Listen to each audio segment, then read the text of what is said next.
Hello, everyone. I'm so glad to have you join us today for our Winter Chaos meeting. We have a really packed agenda, so I just want to start off by saying thank you so much for joining us. We're going to talk today about coastal flood mapping here on the Great Lakes. We're going to talk about hazard mitigation planning up in the Upper Peninsula of Michigan, and we're going to talk about some shoreline restoration and habitat restoration work done in Wisconsin Point. So we have a pretty packed agenda, so I'm going to just go ahead and get started with our first speaker, Alan Lulloff from Association of State Floodplain Managers. One moment. This is what happens when I'm working on multiple screens. Okay, so let me just talk a little bit about who Alan is. Alan Lulloff is Senior Project Manager at the Flood Science Center, which conducts research and develops outreach products for the Association of State Floodplain Managers, or ASFPM, as you might hear it called. In addition to ASFPM's published reports, Mr. Lulloff is a subject matter expert on floodplain and coastal engineering modeling and mapping, dam safety, and water resource management. He has authored publications on floodways, dam flood risk reduction, managing coastal hazard risks on the Great Lakes, and numerous publications related to floodplain mapping. Before joining ASFPM in 2005, Mr.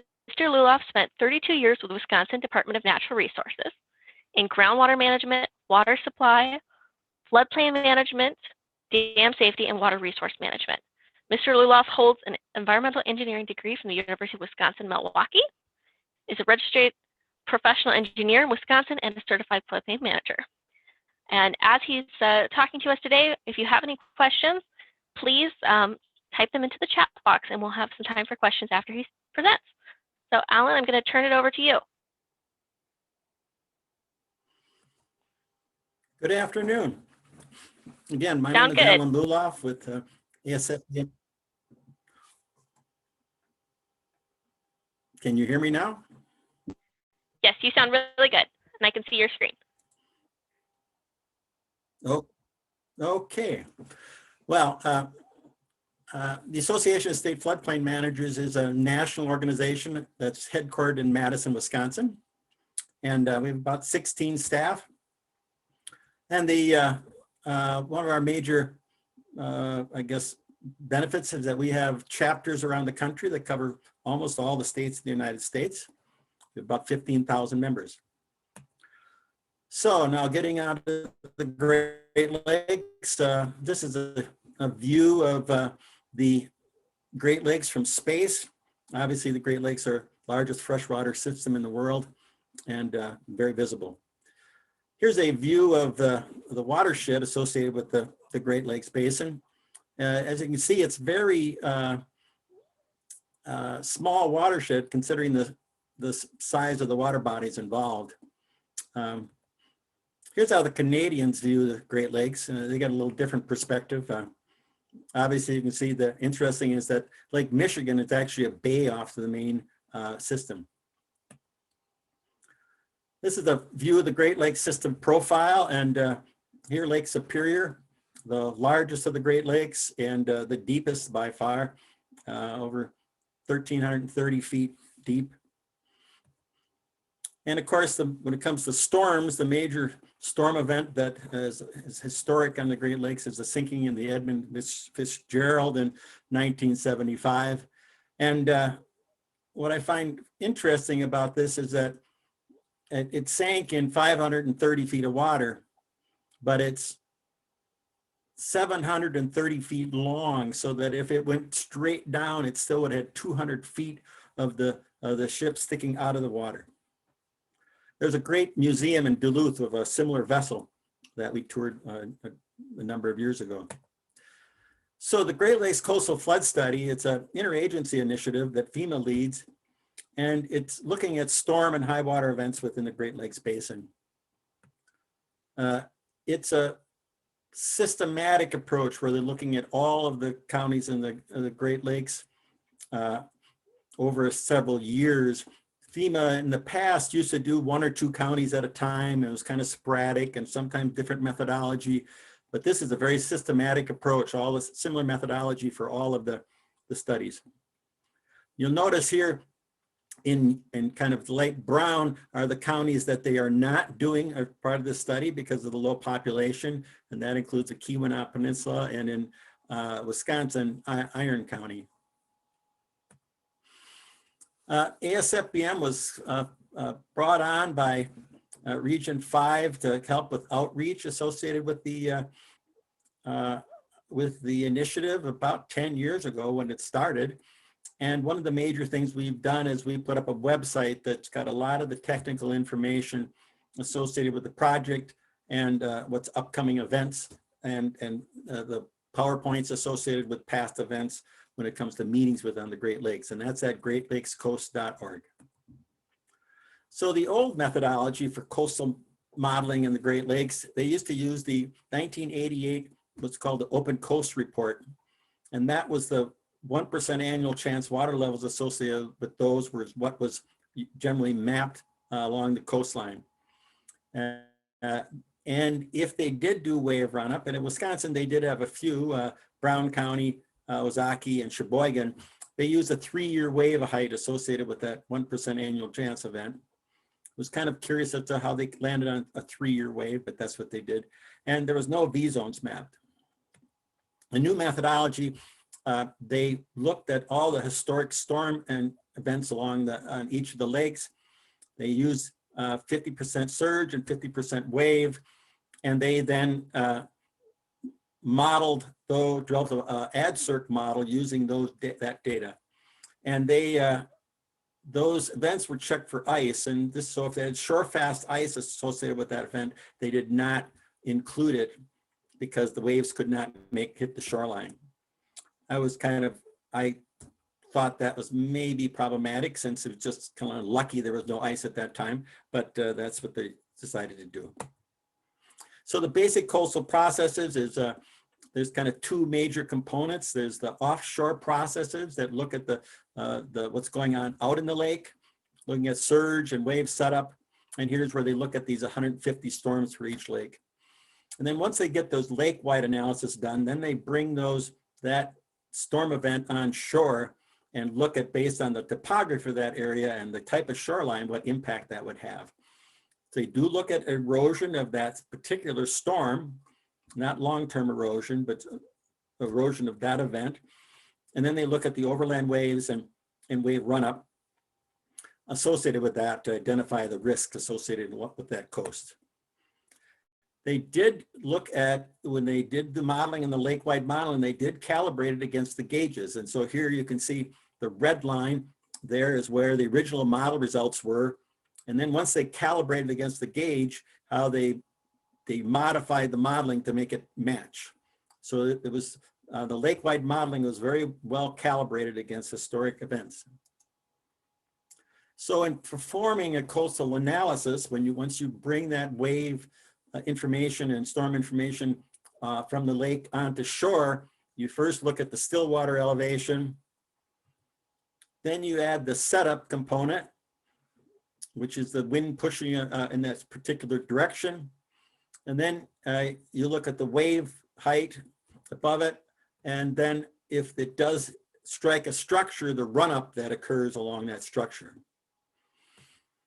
They also, in some cases, they look at overtopping. If that wave run-up actually overtops that structure or that barrier, then there's overtopping behind it. Here's just a graphic that shows, again, that kind of storm surge concept. The Great Lakes, we often call that seiche, because you get this bathtub effect where it goes up one side and then comes back to the other. And the biggest seiche that occurs in the Great Lakes is generally on Lake Erie, between Buffalo and Toledo. Here's just a visualization that was prepared for Erie, Pennsylvania.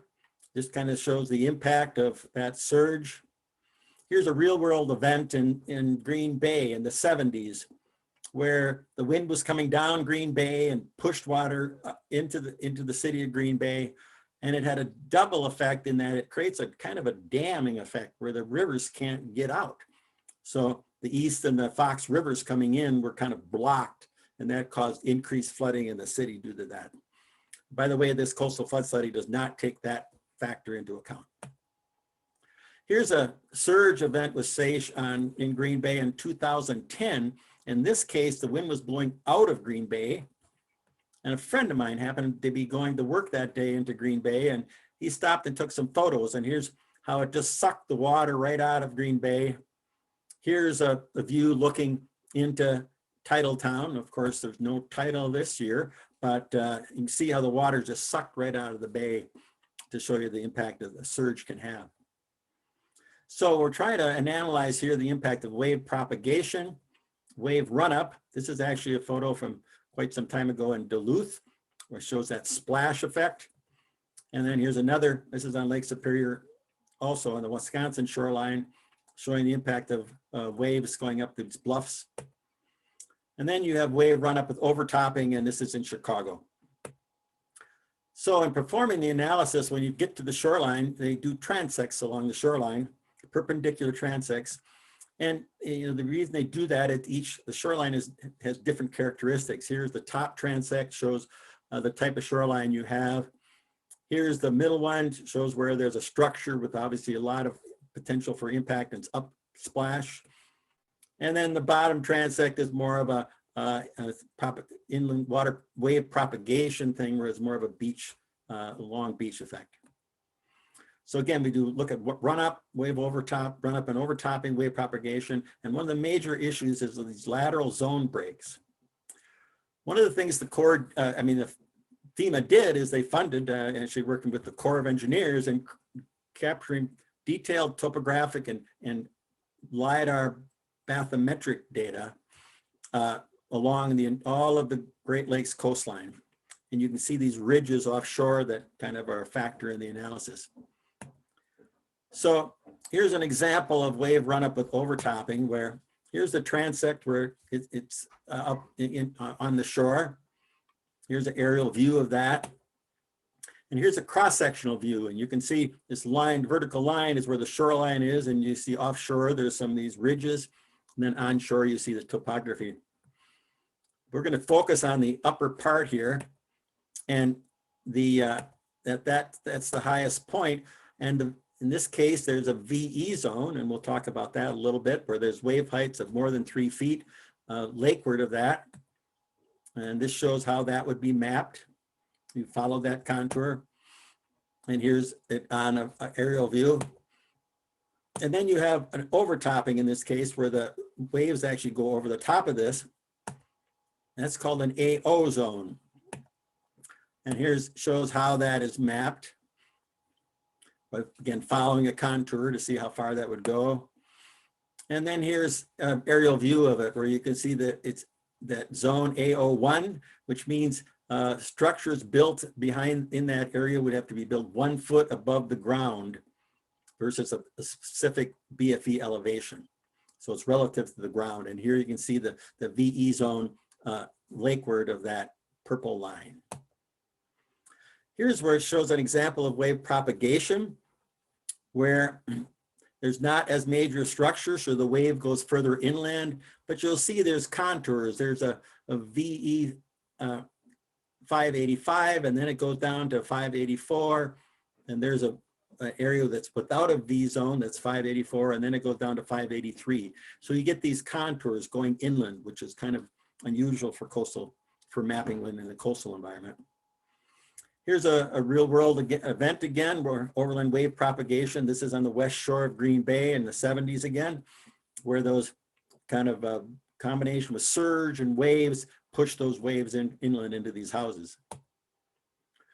I mentioned these lateral zone breaks, and here are the transects I showed you before, but notice that what they used to do is map these breaks about halfway between the transects. And there's an example of that. This is a pilot project that was done early in the study.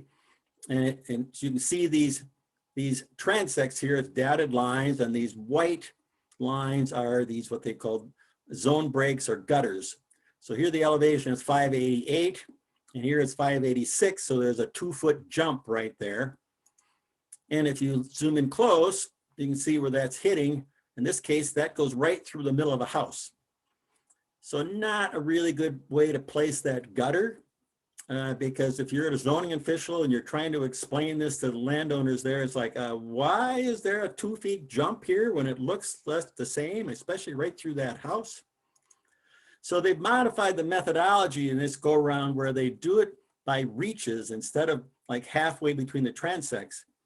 And so here you can see there's a major difference between this shoreline on the left, where that's a more of a beach, and here you've got a series of riprap, and obviously that's going to hit and splash. Here's another example where it's not quite as obvious, but there's riprap and a bit of a scarp here where this is much flatter. You can tell the difference up above here in the transect. So that's where you would place these gutters, because it makes some logical sense. You can talk to this landowner and he can say, well, I guess I can see why this would splash higher than over here. And as a zoning administrator, it's much easier to implement. Here's a perspective view. This is the bottom end of Green Bay again, where you can see how these jumps occur, where this area is more exposed, so that gets 594, and it drops down 5 feet here because it's more protected, and then jumps up again. And so that's what you end up along a coast when you're dealing with the BFEs in a coastal environment. And notice they're all whole foot BFEs. They're not to 1/10 of a foot like you have in a riverine environment. And there's no smoothing between them. It's based on that elevation at that point, because there's no way to really smooth that data. So the major components that show up on the flood insurance rate maps are VE zones, AE zones, AO zones, and AH zones, which are depth of flooding above ground surface. Again, they're whole foot BFEs. In addition to V zones, they also map something called the limit of moderate wave action, which is a LMWA. V zones are wave heights of greater than 3 feet, and LMWAs are greater than 1.5 feet. And then there's detail in the flood insurance study is normal. Here's a graphic showing kind of how they project that. So the VE zone is greater than 3 feet, and then less than that, there's a A zone, and generally there should be a break here that shows where it gets to 1.5 feet. Here's that LMWA, and this is how they map it with this line with these little triangles. So out here is a V zone, and once it gets in here, the wave heights drop down to 1.5 feet, and so that's a LMWA area. Now the major issues when it comes to V zone is the building construction standards. As you can see, this is not in Wisconsin with the palm tree here, but this is common construction along the Gulf and Atlantic coast, where you elevate structures and put them up on pilings so that the water can flow under that and come back out again without undermining the structure. And here it shows that again, on the right, also it has to be elevated above the lowest horizontal structural member versus the first floor elevation. Again, you want that BFE to flow under there without being impeded. One of the major issues with V zones are the flood insurance rates. They are substantially higher because of the risk and the danger of those high impact waves. There are, in general, FEMA does have a process through grandfathering and other methods so that people can keep their existing flood insurance rates for a period of time, but over time they're going to be a ramping up to these higher, much higher premium rates. And in many cases, people have been talking about on the Great Lakes that VE zones should be potentially no bill zones because of that risk and that danger. Also in the Great Lakes, you have the issue of ice coming under them and impacting them. So in summary, it's the detailed wave and surge modeling for about 150 storms per lake. It includes V zones for the very first time in the Great Lakes. Now those are included. It does not address future conditions. And that's a big question mark, of course, in the Great Lakes, because you know, the water levels are continually changing and ice conditions are changing. So it's always a question mark what the future is going to hold. Does not address long-term erosion like you'd see in the right-hand picture here. And it does not address ice shove. even though that's a significant risk, or can be on the Great Lakes. So here's turns out that Lake Superior was the last of the lakes to be studied. And so Lake Erie and Lake Ontario have been completed. Much of Lake Michigan and Huron are either been completed or in process. And so here's the schedule for the counties on Lake Superior for Minnesota and Wisconsin. The first one that's going to come out after in this area is going to be at the end of 2021, and that's St. Louis County. After that, you're going to have Douglas and Bayfield at the end of 22.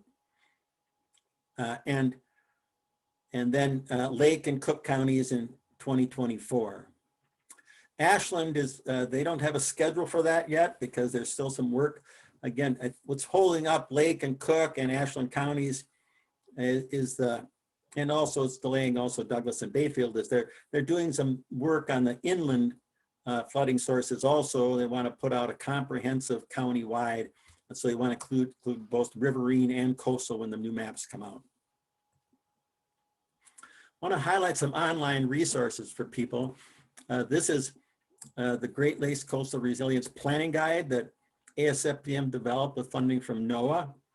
It's a resource for kind of good case studies and best practices and planning resources. There's also on the Wisconsin shoreline, we have an oblique aerial image viewer. It also looks at kind of the structural condition of the shoreline, and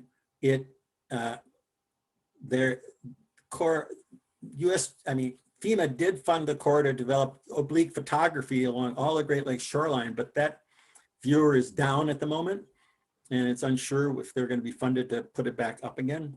Had great photos, and so some states are actually reaching out to get those photos so that they can figure out a way to post them themselves. Wisconsin has the Coastal Management Program in Wisconsin funded this oblique viewer, and it has photos from the 70s up to more recent photos. You can see it up to, I think, 2020. And so it's a great resource, at least on the Wisconsin portion of the shoreline. Here's a close-up view of some of the photos that are available. This is in Bayfield County. Another good resource is the Noaa's lake level viewer, and it was really designed to show sea level rise along the salt coasts, but they've also developed now for the Great Lakes, and you can modify this to show what different water levels would look like by ramping up and down, and you can see that impact. And here's a close-up view of Duluth Superior area where I've set it at, I think, 603.7, and you can show the areas that are inundated based on that water level. Now that does not include wave impacts, so you'd have to take that up a little higher to potentially show the wave impacts if you wanted to do that. But that would actually apply along that coastline. So again, this is where you can find more detail about this that we posted on a website at greatlakescoast.org. I've added a slide here to show that if you scroll down and off the first page, you can see some of the historic or recently held meetings. You can get the meeting presentation. The most recent one was in Brown County in January 2021. So they got their preliminaries earlier in the fall. It takes about 18 months to go from preliminary to final. And during that period, there's appeal process, and they have open houses. And the problems with the COVID, they haven't been able to do the face-to-face meetings, and those were really valuable because they lay out maps and they can kind of see the impact right for their particular area. So that's the extent of, again, here's my contact information. Also want to highlight the FEMA contact information from Minnesota. It's Fran Broviak, and for Wisconsin, it's Ken Hinterlong. And for flood insurance question, it's Frank Shockey with at FEMA Region 5. And then the state contacts, it's the State NFIP coordinator for Minnesota is Seal Strauss, and for Wisconsin, it's a relatively new person, Brian Cunningham. So with that, I'll close. Always good to end with a picture of a dog. I love it. I love it. Is that your dog? It is. Aw. Her name is Libby. Oh, how precious. Well, thank you so much, Alan. That was a great presentation, and I just want to open it up now for questions. I see one already. Karina is asking, can you clarify for the Lake Superior modeling for the Great Lakes Coastal Flood Study, what year was that modeling done for when that study was completed, and what was the water level when that was being done? Well, the water levels were lower. I think the modeling was done about 4 years ago. And but the issue is they didn't really look at the water level on that day. The topographic data collected for the transects was about 2012, and that's probably more significant because obviously the transects change when over time with higher water levels, but they really couldn't redo that topo. But they look at, again, 150 storms and water levels for that lake. They don't really look at the water level on the day or the time the study is being conducted. Okay. I see another question. So you pointed out several more rural counties that were not included in the Great Lakes Coastal Flood Study. Do you know if those counties will be included sometime in the future? There's no plan to at the moment. They do have, their maps do include that again, that open coast water level from the Corps from 1988, but there's no plans to do wave run-up modeling for those counties due to their low population. Okay. I'm seeing another question. Does the starting water surface at any given point in time impact water level frequency calculations?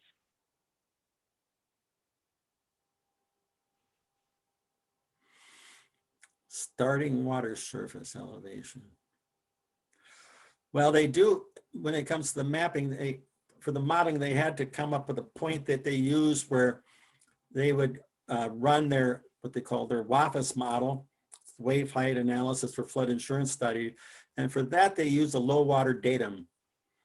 And so that would be the starting point for any, what they would classify as 0 in their particular modeling event. Okay. We have time for a few more questions if anyone has any questions. I'm seeing one. During the 2018 information meetings, which I believe is here in Minnesota, we were told the Great Lakes Coastal Flood Study website would be taken down because it was not a FEMA or U.S. Army Corps supported website, but it is still up. Are you aware of long-term support for this site? Yeah, there was some talk that that they were going to position it to one of their contractors, but we are a cooperating technical partner, and so that gave them kind of the legal process to allow that. And when they costed it out, it was way too expensive to transfer it onto a contractor's website. So it's going to be continually funded as long as the studies are ongoing. They did have a viewer for the work maps for a period of time, but that's been down because of switching contracts. And so that's one of the advantages of hanging with us is that, we're a cooperating technical partner. And so we've got a long-term relationship with FEMA, and we won't be changing that. That's very helpful. I'm seeing another question. Thinking long-term, does isostatic rebound factor into any of the calculations? Very good question. Obviously, what's going on is that on the northern shore of Lake Superior, it's rebounding faster than on the southern shore because it's it had more ice during the glacial period, and so it's a isostatic rebound. That's kind of in the Great Lakes, that's kind of our equivalent to sea level rise, but it's gradual enough that it's a future condition kind of analysis that's not included in the study. Okay. All right. I'm seeing a question. The work maps, can they be reposted onto the Great Lakes Coastal Flood Study website, the PDF versions? I don't know. They haven't really talked to us about posting it on our site. And I think, again, because of change in contracts, that they are not looking to repost them on, again, because most of the Great Lakes are done with their work maps, so into their preliminary map phase. And so what's going to happen is they do have a place for posting preliminary maps, and those will be posted as soon as they're developed. Okay. All right. I'm seeing another question. Is the underlying data, like the new storm surge frequency analysis, available like it was in the U.S. Army Corps of Engineers Open Coast Study?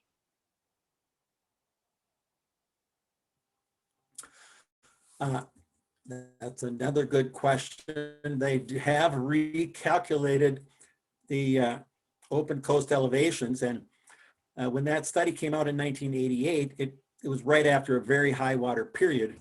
When they since did this study in the period of 2012 to 2016, when they're doing their analysis on the lakes, they added those much lower water levels to the period of record, and so the 1% annual chance open coast elevations on the Great Lakes dropped by a bit.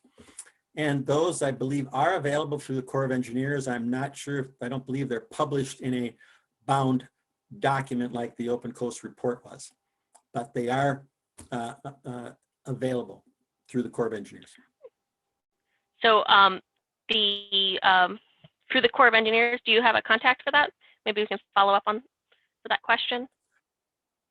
Greg Massoff with the Corps of Engineers in Detroit is the core person that was the prime contact in this study. So his name is Greg Massoff, Mausolf. Oh, thank you so much. All right, and I just see one last question. Who are the direct contacts for the states?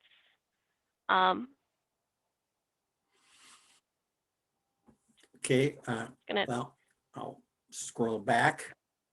That's, again, for the NFIP coordinator for each state are listed here.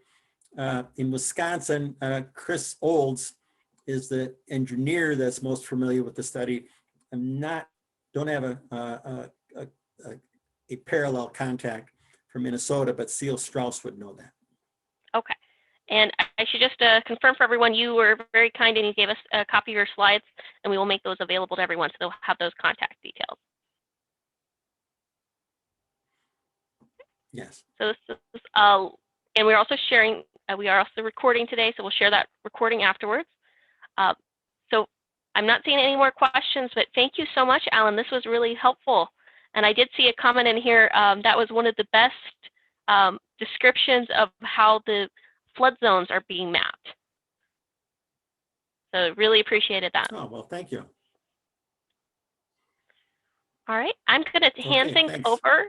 Thank you so much. And I hope you're able to stay and listen into the other presentations.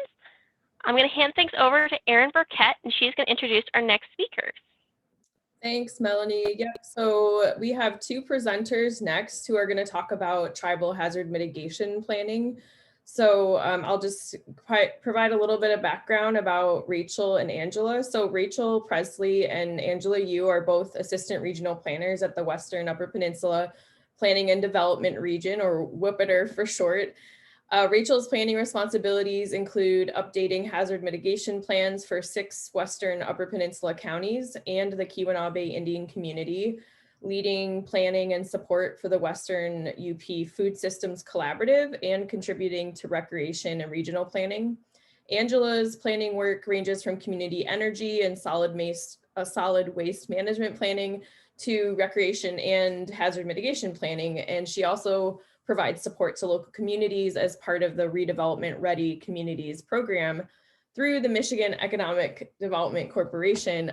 So welcome to Rachel and Angela. I'm going to go ahead and pull up your presentation, and feel free to take your turn your cameras on if you'd like for our viewers, if you don't mind keeping your videos off to preserve bandwidth, but it is nice to see the presenter. So can everybody see the slides? Can I just get a confirmation?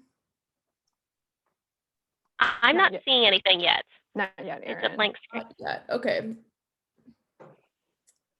Let's try again. Oh, that's it. That's Got great. it. Awesome. Great. Go on ahead. Thank you. All right. Thanks, Erin, for that introduction. It was great. Good afternoon, everyone.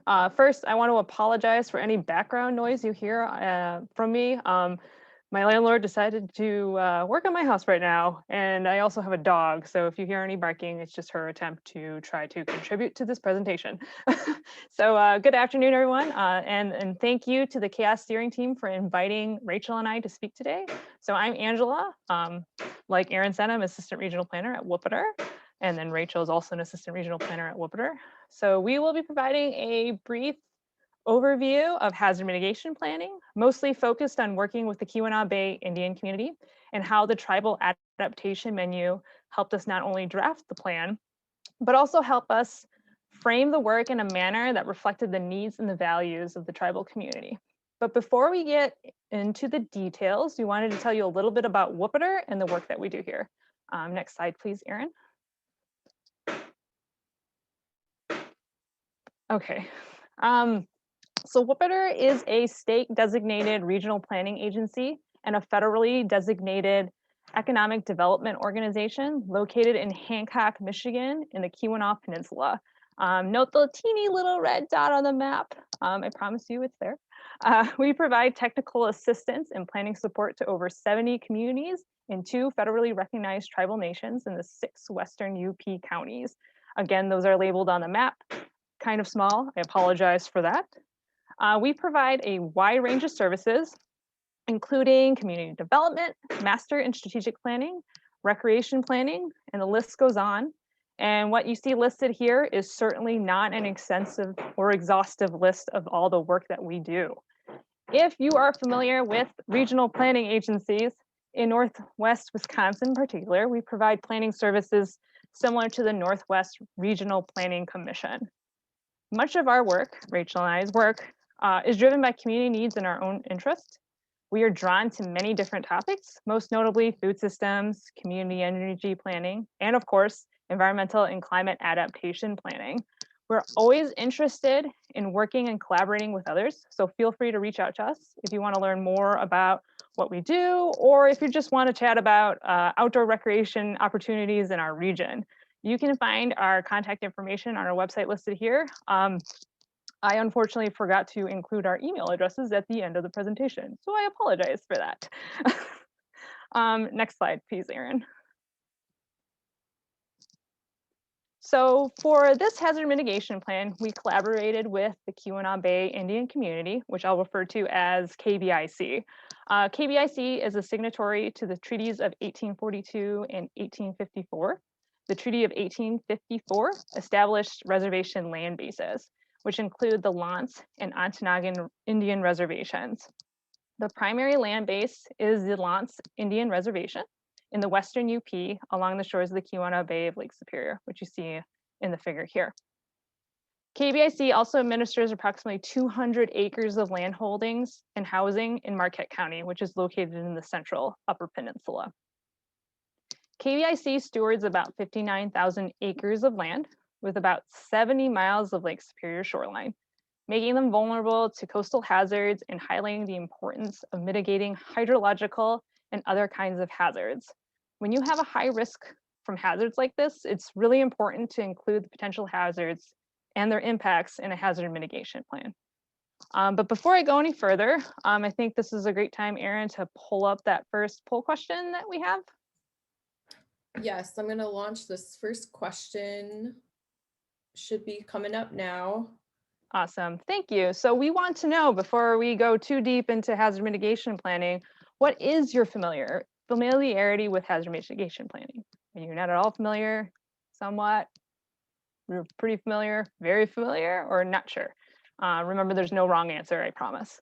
So I'll give you guys about a minute or so to submit your answer. Are you seeing the results come in? Do I need to also participate? Maybe, I'm not sure, but I'm seeing a mix here of somewhat familiar, looks like in the middle familiarity, and then some folks are very familiar, so. That might have been me. I cheated. Just let me know if you want me to Okay. end the poll. I think it looks like it's slowing down. Okay, yeah, when it looks like it's slowing down, we can wrap that up and then. All right, we've got 80% of the votes. I'm going to share the results here. Oh, great. So everyone's pretty familiar with hazard mitigation planning, which is awesome. Good to see. Thanks for participating, everyone. Looks like more than half of you are somewhat familiar. So that's cool. I'm going to close that. Great. Erin, could you go to the next slide, please?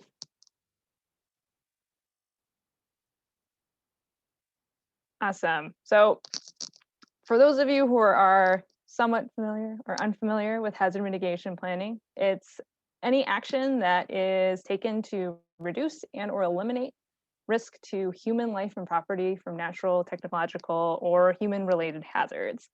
Note that risk involves uncertainty about the implications and or impacts from a hazard. So that means that there's a possibility that something bad might occur following a hazard event. So mitigation planning is essential to the emergency managing process. It allows communities to identify potential hazards, assess their risk and vulnerability to a particular hazard, and then develop a strategy to deal with those hazards even before they occur. So taking that precautionary principle approach. The strategy will recommend specific actions to protect communities and the residents in that communities and their properties from losses due to the hazards that pose the greatest risk. When communities or counties have an updated or current hazard mitigation plan, they become eligible for mitigation grants, such as the Building Resilient Infrastructure and Communities Fund, aka the BRIC Fund. So BRIC is just one example amongst others offered by FEMA, but it's important to remember that if your community has a current plan, it can also help leverage other potential funding sources and other financial assistance to support multi-objective projects. So on this slide, you'll see a typical county hazard mitigation planning process. Typically, we first review the existing county hazard mitigation plan that needs to be updated and make edits and comments. We then meet with a local planning team, which consists of governmental officials at county, local levels, government staff, so people on public works or road commissions. We meet with medical staff, so people who are part of hospitals, police, fire, etc. And then we begin to draft the plan after we meet with them and hear what they have to share and contribute. We then meet, so then we draft the plan. We then take that draft and then meet with them again to ask them more questions and complete a risk assessment. And then we formulate a mitigation action plan. After that, we compile more of their comments. We then complete a plan draft, open it up for public review and comment, integrate any comments that we receive again, finalize the plan, and then submit it to FEMA for approval, and then the counties can adopt that plan. Essentially, that's a pretty condensed version of what really goes on behind the scenes for a hazard mitigation plan update, but that gives you a pretty quick overview of what we typically do with the counties. So Rachel, would you like to take it over? Great. Thanks, Angela. Erin, you can go to the next slide. Okay. So in general, the tribal hazard mitigation planning process was similar. However, there was greater collaboration and feedback compared to with the county plans, notably in pre-planning and then throughout the drafting of the community and hazard profiles. We also integrated climate change considerations throughout the document and included additional ecological hazards than what was put into the county plans. Kbic had existing plans and documents that really helped us not only draft the plan, but guide our intentions. This guidance for working with tribal communities, along with other aspects of knowledge, is outlined in the Tribal Climate Adaptation Menu. Next slide.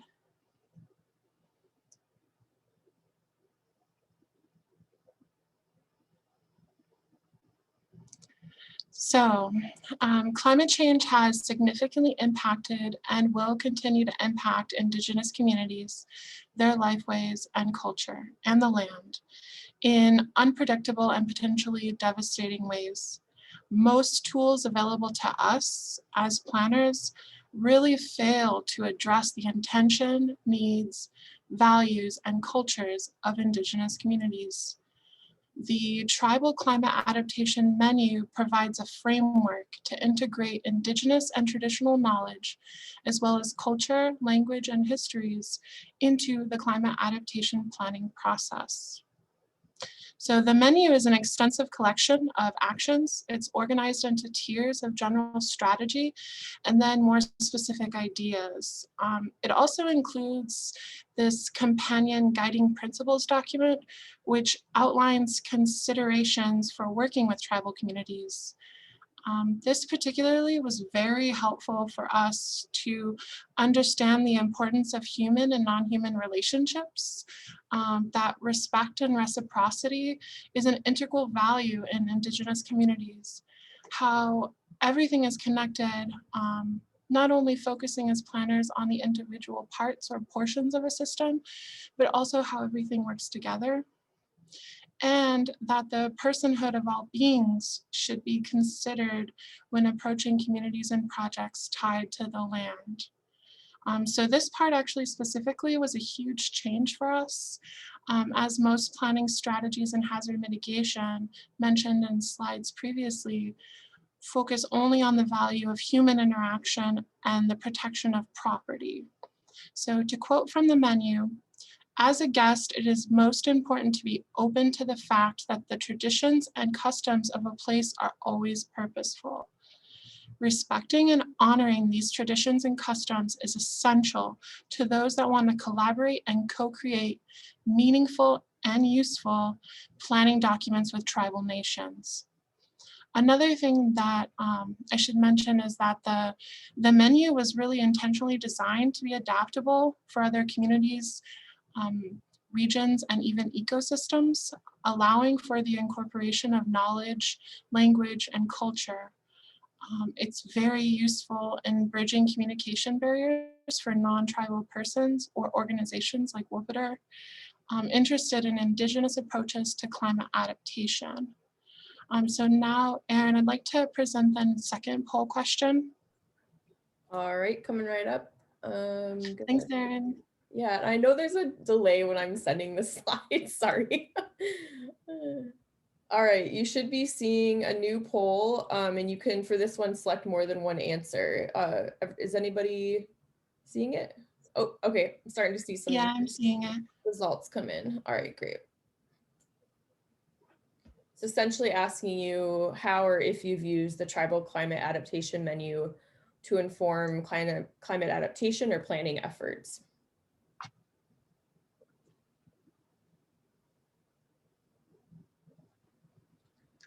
So go ahead and just let me know when the results have come in, Erin, and you can put that up whenever you're ready.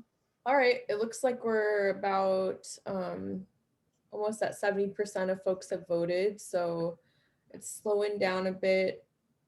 Just wait a couple seconds here. All right, I'm gonna wrap that up. I know it's a longer one. There's a lot to read on there, but I think we get the idea. All right, end poll and sharing results. Can you see that? Yes, I can. Great. So this is exciting that a number of you have not read the menu before, because this is a really incredible document that can help you plan for future hazard mitigation efforts with Indigenous communities.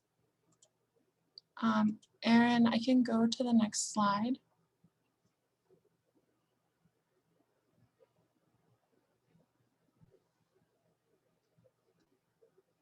Okay. So as mentioned in the previous slides, the Tribal Climate Adaptation Menu really shifted our approach from the start. We had already really started developing relationships through our shared food sovereignty initiatives. The Asema or tobacco picture here is actually from the Kbic community garden, where we work together to host workshops and garden workdays. However, when it came to hazard mitigation, there was still much to consider in order to move forward in a good way. In planning, we were in discussion with scientists at the Natural Resources Department with Keweenaw Bay Indian Community, even before the grant to FEMA was written, to develop a work plan together and a local planning team that involved many different knowledge holders. Recommendations to mitigate hazards really followed the menu of adaptation strategies, and example tactics were integrated right into the action plan of the document of the hazard mitigation plan. So that was great and very helpful for us. Reception of the Kbic hazard mitigation plan has been overwhelmingly positive. We are extremely grateful to receive such feedback. Scientists with the Natural Resources Department have reached out to us again to request planning support from Wupperter to update their integrated resource management plan. And then, this is exciting, develop a new climate resiliency plan for Kbic. Also, content from the recently adopted hazard mitigation plan is already being integrated into local documents and grant proposals. So that's really wonderful. You can go to the next slide, Erin.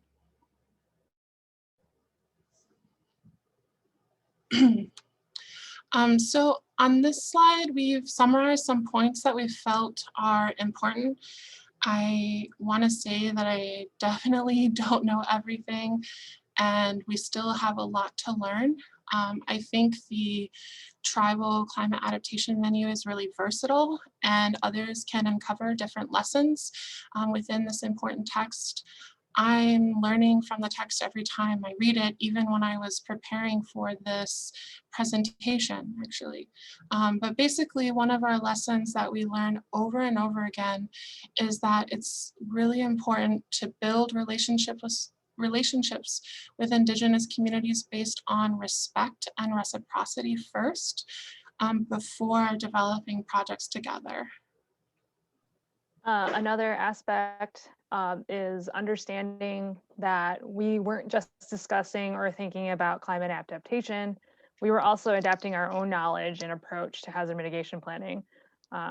What worked when we were planning with the county might have not necessarily worked with the tribal community. So it was this adaptation and learning how to be flexible and understanding that things just are going to be different inherently. Yeah, so definitely be open to changing your approach. We met with Kbic almost 3 times more than with the other counties, with the counties. It requires more labor initially, but it will make the planning document that much more useful to the community as a whole. And then lastly, even after the plan was completed or any grant or report that we do, I think it's very important to continue to collaborate and build the relationships that were established. There's always more opportunities to collaborate, and there's always more opportunities to continue to build that relationship. Next slide, please, Erin. Okay, so one last thing, we need to express our gratitude Kbic to the local planning team at Keweenaw Bay Indian Community. And I even see one of them on the call today. Dion, hello, thank you. And to the many Indigenous communities, tribal and non-tribal government organizations, including the Great Lakes Indian Fish and Wildlife Commission and staff that have inspired, supported, and wrote the Tribal Climate Adaptation Menu. And we also want to thank the other Wipiter staff who were very integral to developing and helping with the Kbic Hazard Mitigation Plan. In particular, Aaron Burkett, who also is helping us scroll through today, which we also appreciate. Celine Karras, Heather Thole, and Alana Mingay. They did a lot of behind the scenes work, and we are very, very grateful for their contributions as well. So next slide, please, Erin. And yes, and Erin keeps helping us every day. Thanks again for this opportunity to share our work and experiences and the knowledge that we have learned and are continuing learning. Here are some of the resources that we utilize and wanted to share with you that we can leave up and take any questions you may have. Thank you so much. Thank you both. I've got so many doodads and things up here that I can't see the chat. Okay, now I can. So let me just confirm. I think we have time for at least a couple questions. Oh, it's nice to see one of the authors of the menu is excited to see actually the menu getting used. I wonder, so Melanie asked, who suggested using this tool? What was the response from the community about using the Tribal Climate Adaptation Menu? So, Angela, I can respond to this, so that's okay. Okay. So the suggestion actually came from the relationship we had already built with Kbic, and so I know personally one of the authors of the menu, Katie Brissett. And it was definitely something that I was reading even before we started the hazard mitigation. I mean, like throughout the process. So I guess that's what one of the things is, like starting this relationship so you can kind of understand a little bit more and orient your intention first before diving in. And the reception for using the Tribal Climate Adaptation tool has been really wonderful. You know, when we talked about using it with NRD, the Natural Resources Department, they were thrilled. And they were also happy that we were studying all of their other documents and plans that they put so much time into. and I see at least one person asked about where they can find it, and Madison did put the link to the Tribal Climate Adaptation Menu in the chat. It's available freely online to download. Let's see. Becky asked, do you feel the adaptation menu has influenced your planning work or approach across Wipiter moving forward? For instance, maybe your county level work. It's a great question. I think we can probably tag team this one, Rachel, but I'll start. I think for me personally, this was my first experience working with the tribal community. And I have a strong science background, so I understand like the technical side of it, but when it came to incorporating cultural knowledge and working with the tribe was a new experience to me. But I found that the Tribal Adaptation Menu really helped frame my thinking and my planning differently. And I think moving forward, I'll definitely think of things in a more holistic way. And I think that it's important that we utilize that knowledge and in our community planning as well as our other plannings and thinking ahead and being more adaptable in our work in general. Rachel, do you have anything to add to that? Or No, I completely agree with you. I think, again, one of the really important lessons from this is that respect and reciprocity. definitely. That has definitely influenced even how I approach not just the counties, but really any community. And so I'm so grateful for these teachings. I think that they have helped me as a planner for sure. We do have time for a couple more questions. I wanted to maybe just ask one to get you to reiterate something I think you did say is, can you share more about what existing plans KBIC had in place that were also useful for you? So not necessarily the adaptation menu, but some of their other work that the Natural Resources Department had done that was able to inform the HAZMAT plan. I'll go first. I focused a lot on the ecological section of it, and I utilized the aquatic invasive species and terrestrial invasive species plans very heavily. I've also utilized their integrated resources management plan very, very much. I went back to them. I still have them bookmarked. I still go back and read them every once in a while because, I'm always interested in learning more. And so those plans have been really, really beneficial, not only in the work that we've been doing with the tribe, but just in general, because it helps kind of provide it's a really good resource to have. And all of, I'm just going to quickly say this, Rachel, before you start, but all of the documents that I was using is available on the NRD website, which I'm very grateful for. So thank you. Yeah, I wanted to say that for my pieces of the plan, which include like that mitigation strategies, the action plan, but also the community profile, it was really helpful for me to take a look at Dr. Ganyu's Ojibwe Gitchigami paper, An Intersecting History of Treaty Rights, Tribal Fish Harvest, and Toxic Risk in Keweenaw Bay. This was a really great article for helping me understand the community profile and the history. I also utilized the Integrated Resource Management Plan and even the Department of Health and Human Services strategic plan in drafting that. For me, the climate adaptation menu, I heavily relied on that for the mitigation strategies. So I hope that answers your question. Yep, for sure. I think we are now going to move into our next speakers. So thank you, Rachel and Angela, again. And your slides will be included in the recording. So if people want to get in touch with you, we can also maybe share your email information if you'd like. Yes, and we'll make sure that we share all of those resources that you put at the end. Okay. Can you hear me? I'm just hearing a weird beep. I don't know if my battery power is dying. I hear you. Okay, sounds good. All right, so thank you so much. And today we're going to move on to another topic. So I know it's really cold outside right now, and we're going to think optimistically about getting outside and seeing some beautiful conditions at Wisconsin Point, where we've had some great restoration work done in recent years.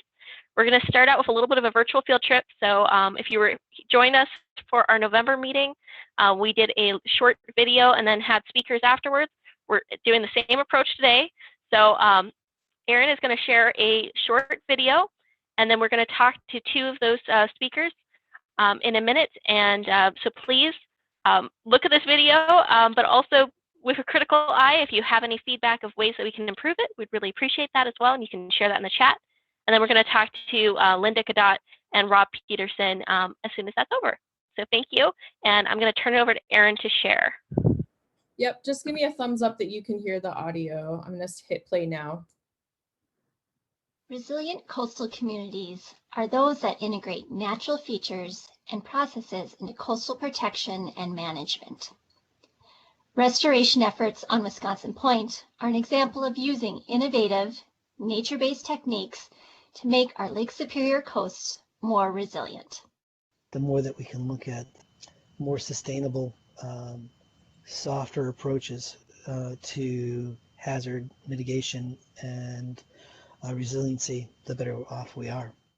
Together, Wisconsin Point and Minnesota Point form the Duluth Superior Harbor, the largest working harbor in the Great Lakes. Bordered by Lake Superior and Allouez Bay within the St. Louis River estuary, Wisconsin Point features coastal dunes, a pine forest, and wetland habitats. Wisconsin Point is a cherished part of the Duluth Superior waterfront, featuring nearly 3 miles of dunes, public beaches and trails, and other recreation opportunities. Wisconsin Point is so loved and cherished by so many residents and folks from beyond this area. Wisconsin Point has a deeper cultural significance to all of the Lake Superior Ojibwe or Chippewa tribes, with the point serving as one of the first tribal settlements in the region. Today, Wisconsin Point is a protected Chippewa burial site. Public engagement was one of the most critical pieces of the process of planning restoration efforts throughout Wisconsin Point. The public input and getting that stakeholder engagement is super critical on any project, but I feel like even more so on a project that is very public and a space that is loved by the community, and to really just take the time to you not only host the public meetings, but assure that you're getting input from stakeholders and the participation. And so really just to be open up and recognize that from beginning to end could be slightly different or could be very different depending on that input. Providing access and experiences to our coastal resources is very important. Without those sorts of experiences, we don't get a chance to foster and encourage and grow the stewardship ethic that is required to preserve these important places. The Wisconsin Point restoration effort was a multi-year effort to stabilize the existing dune system through revegetation, redirecting public access points and trails to low-impact trails and boardwalks, and restoring dune habitat on reclaimed trails and parking lots. One of the most innovative approaches used during the restoration project was the installation of a living shoreline along Alloys Bay after extensive storm damage undercut the bank. The idea was to create a living shoreline as opposed to just rip-wrapping the bank because it has a greater ecological benefit. Looked into the current science on living shorelines, using the SAGE approach developed by Noaa and the Army Corps of Engineers, and discussed those concepts with the Wisconsin Sea Grant Coastal Engineers to create the living shoreline design that we came up with. The Alloys Bay living shoreline incorporates a rock sill to break the initial wave energy, with an emergent wetland behind the sill that protects the slope of the bank. The toe of the slope is protected with a soil lift, layering sand with geotextiles to keep the rock sill in place against wave action and ice.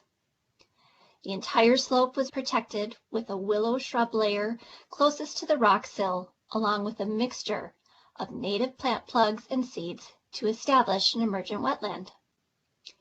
Project managers worked with the Wisconsin DNR and University of Wisconsin Superior to identify and source native seeds and plants. Living shoreline projects are relatively new to the Great Lakes, but are used extensively in marine environments. While this project is new, project managers agree that it has met their expectations. It has been a learning experience. A couple of those challenges would be trying to manage the woody debris that ends up getting thrown up into that space, as well as establishing a few of those plants with the really fluctuating water levels is posing a bit of a challenge. Communities and property owners alike can learn a great deal from the restoration and living shoreline work at Wisconsin Point. From a project management perspective, from site managers and funding agencies, it is important to be adaptable and to maintain strong communication with stakeholders. Well, this one is a pretty common lesson learned, but I would say, early and often communication with regulators is very important. We had all the regulators on site for pre-application meetings, discussing with them the concepts early in the design phase. So when it came time to submit the permits and when it came time for them to review the permit applications, they had already been involved, had given verbal input, had seen the site, were involved in conversations with us as far as seed mixes and plant materials to use. So just keeping them involved from the very beginning makes the permitting, a much smoother process. I also think that, just being open and willing to modify along the way and to change things along the way as potential challenges come up. If you're thinking about a restoration or living shoreline project on your property, it's important to consider how your project may disturb the site, limitations of equipment being able to access your site, and other factors that can increase your project costs and the long-term maintenance required. If you need assistance in designing a project, consider reaching out to a restoration contractor or engineer to go through your options. The Wisconsin Point projects demonstrate that these nature-based approaches work in Lake Superior, and these techniques can be incorporated into other projects. I'm just really looking forward to seeing how this project and all the native restoration projects that we do, evolve over time, because that's how you really see the benefits and the long-term effects that these types of projects have on the environment and the local community. So, and I think overall, if that living shoreline ends up flourishing with the plant growth a bit and the erosion ceases, that will be significant success as well. Not that I'm desiring more of those severe storm events, but as they do occur, as this project continues to prove that those shoreline stabilization efforts are successful, will be fantastic.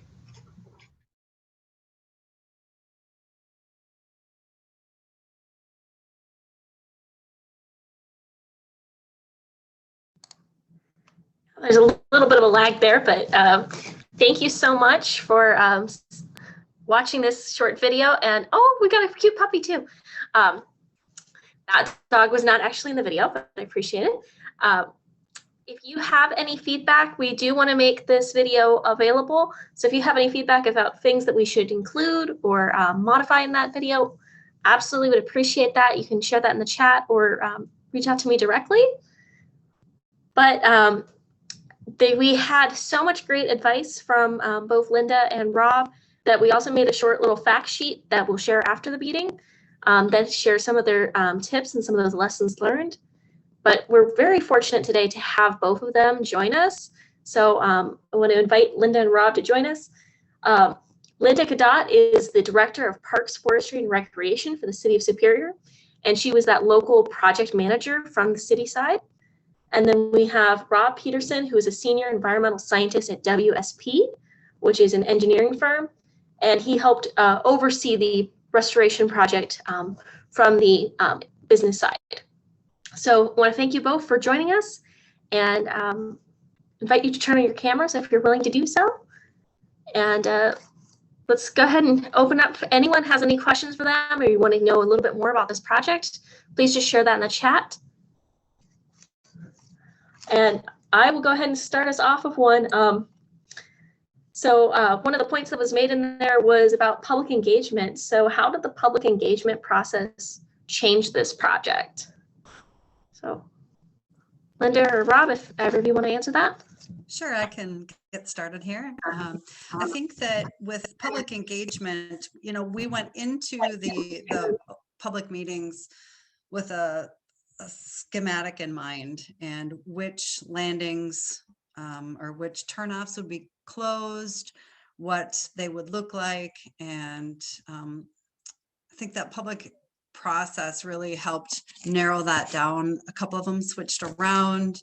It went from the initial of, there was a fair amount of people that were like, whoa, whoa, whoa, this is our private accesses, we want to keep all of those, to really understanding the reason to implement the changes and to how it would better serve both the space we were improving and the public.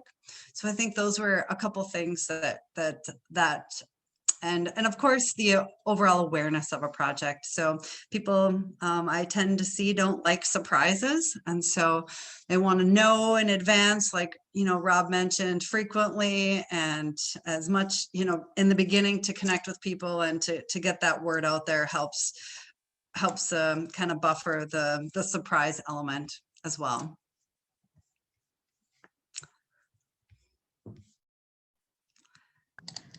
Anything to add on that? I would just say, you know, the public process definitely did change the design over time. So, you know, we definitely did take the public's comments to heart, and, you know, it did change the outcome of the project overall. That's excellent to hear. So I'm seeing another question that seems already been answered in the chat, though. Just for clarification, the Living Shoreline project, was that only on Alois Bay or on the Lake Superior shoreline? Yeah, that was only on the Alois Bay. Okay. And primarily because the erosion was impacting Wisconsin Point Road. And there really wasn't any erosional issues on the Lake Superior side at the time that were impacting any infrastructure or anything of that nature. All right, I see another question. How did you account for varying water levels in that design? Well, you know, we took water levels into account based on the SAISH movements, you know, based on the 1985 datum, and, you know, used calculations for average wave height and fetch to kind of determine the size of our sill. But the overall design was actually sort of restricted on elevation because of the DNR wanted us to maintain a certain height above the 1985 datum. So we were directed to keep the sill less than 2 feet above the 1985 datum of 603.1. And primarily that was to help, you know, not create a significant barrier for wildlife movement between the shoreline and the sill. So, you know, we could take fluctuating water levels into account only to a certain extent at the time of the design.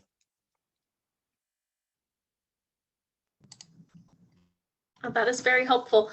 So thinking about that design, how could another community or even a property owner, what can they learn from your approach? What's something that they could take away from how it's worked at Alois Bay on Wisconsin Point? Well, I can start with that. You know, in this case, it was in a relatively low energy environment, Alois Bay versus, you know, the shoreline of the main Lake Superior Basin. So that affects how your design is going to be driven. You know, and I think since the design was finished and implemented, you know, fluctuating, you know, we've had higher water levels, and so maybe the regulators that were permitting the project at the time maybe more understanding or have more awareness of, you know, what that sill could look like or how you could vary that to still protect the shoreline and allow for wildlife movement, just as an example.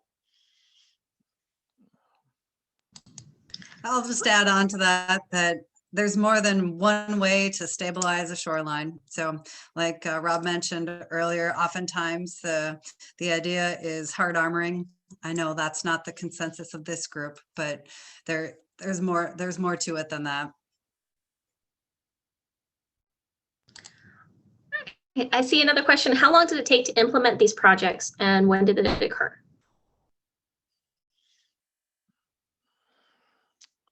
Well, there was, once the construction began, the project was implemented in a year and a half. There was basically, we started construction in the fall, and then there was a winter break until spring of 2019, and then throughout the season, the 2019 season, and then we had some wrap up in the spring of 2020 and finished the major components this spring. So essentially a year and a half, many more years of design and planning went into that. And so we've only had, some of the vegetation has only, and some of those components have only been installed for a year and a half at this point.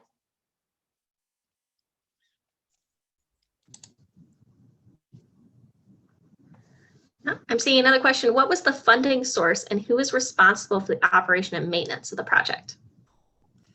So the funding came from Noaa through the Wisconsin Coastal Management. The city of Superior was fortunate to receive the largest coastal management project in 2019 now, I believe. And the city of Superior also contributed several $100,000 towards the project as well. And ultimately, the city of Superior manages the property and therefore responsible for maintenance ongoing as well. Okay.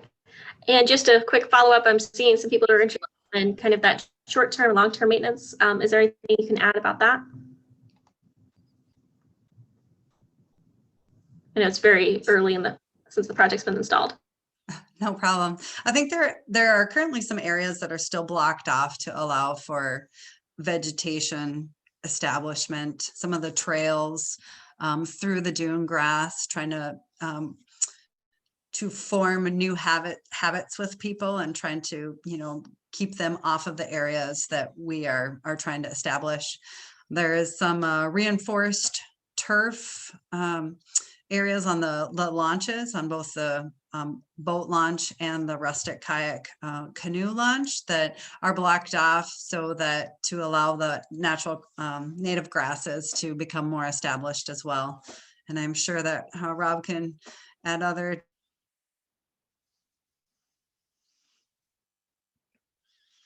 Yeah, as Linda was mentioning, some of the areas are still blocked off to help the vegetation get established.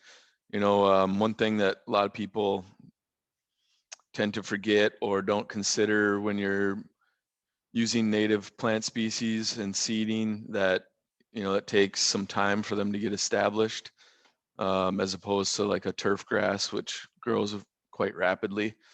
The beach grass most of that was a seed was collected and it was germinated by a subcontractor. They found that it grew quite well in the greenhouse. It actually grew so aggressively that it was becoming root bound in their seed trays before they could get it planted. So, once we put in all those transplants, using the genetic seed type from the site, those established pretty quickly, as long as people stay off those trails. And the nature of beach grass growing rhizomatically, the idea is that it'll fill those areas in quite rapidly. As far as the shoreline goes, it's very dynamic situation. You have, some sediment-laden waves that are coming in, breaking over the sill, depositing sediment. And then you have another storm where that sediment might get washed out. You have woody debris getting deposited behind the sill. So you have, you know, that native vegetation competing with that. Sometimes it's getting buried by sand and silt. Sometimes it's getting, you know, the seeds are getting washed back into the bay and then buried by debris. But, you know, and then the next area 100 feet down the shore might be a little bit more protected and the vegetation is establishing quite well. So it's just one of those things where it's going to take time, but eventually it, you know, breaking that wave action is going to allow all that vegetation to establish itself and continue to protect the shoreline. Well, I really appreciate that overview and appreciate both you and Linda joining us and talking about this project. We are actually running out of time, so first I should thank all of our speakers. Really appreciate all of these great presentations. Learned a great deal today. I hope everyone else has. But before we sign off, we want to share a quick little update from Karina. So I'm going to invite Karina to unmute herself, and I will try to share a slide. Thanks, Melanie. Yeah, thanks. So as we're closing out today, I just want to take the opportunity to share with this particular audience that the Lake Superior Reserve and the Lake Superior Collaborative have teamed up to put together a series of science communication trainings, webinars and workshops, all virtual this winter and spring. And while we hope that you go and check out the series as a whole, it's the next upcoming webinar that I thought might be of particular interest to this group. So on February 10th, the series will host the 7 Best Practices for Risk Communication webinar that Noaa's Office for Coastal Management has put together and teaches. And so this is a course that acknowledges that talking about coastal hazards can be particularly challenging if you're working with community members, landowners, and others. You may have found that just talking about anything laden with uncertainty is difficult, but also coastal issues in particular can present some particular challenges, and as people have emotional reactions to hazards, it can present another layer of challenge on top of that. So this is a course designed to help build your skills with some evidence-based tools to try to help you learn about how to communicate risk. So anyways, that is coming up on February 10th. And actually, I just checked, space is really running out. So there were about 7 or 6 slots left. So don't walk, run to go register for that if that interests you. And Melanie has put the link to where you can do so in the chat. Thank you. Awesome. Well, I want to thank everyone. And I just saw a couple more questions that had popped up. I see, well, one more question that's popped up. So I think we can go ahead and try to ask that real quick, but otherwise I really appreciate it. This looks like a question for Rob. You mentioned the beach grass seed was sourced from the site. Was there any way to ensure what seed was collected, that it wasn't from a non-local strain? So for anybody who's interested in beach grass, this would be relevant. I'd have to consult the subcontractors that handled that. That was Prairie Restoration's Northern Division Boreal Natives. And I'm not sure if they were able to distinguish, you know, the difference between the native source and the non-local strain. But I could find out and get back to you. I appreciate that. I will make that connection. So that's Michaela that wanted to know that. But thank you so much, all of our speakers, everyone that has joined us today. And I hope this was a very helpful set of presentations. So, and again, a special thank you to Erin Burkett at Lake Superior Reserve and Lake Superior Collaborative for hosting today. You bet. Have a good day, everybody.